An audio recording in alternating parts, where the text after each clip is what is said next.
Hey guys, this is Austin, and today I'm here with two very unique phones, the curved LG G Flex and the wood Moto X.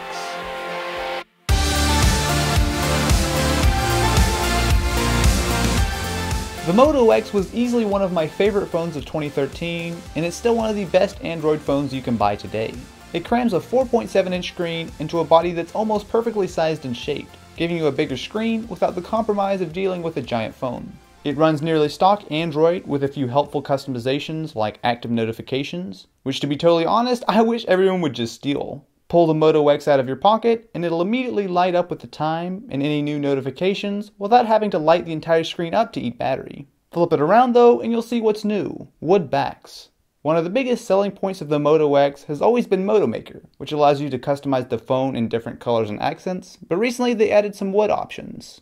I pulled the trigger on a white Moto X with a teak back, which I think is about as classy as a phone gets.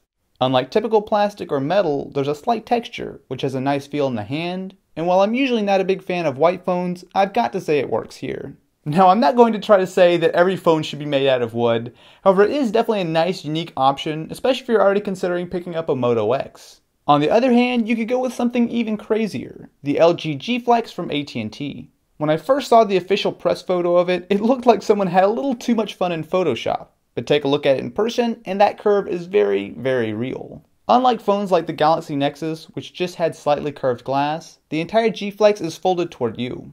At first, it's a bit bizarre using a phone that isn't flat, but it's something I got used to pretty quickly. When you're holding it normally, it really doesn't feel all that different. In fact, the giant 6-inch screen is more noticeable than the curve. Flip it on its side though, and that's where the curve makes sense. Videos seem to pop a little more, and it just looks cool.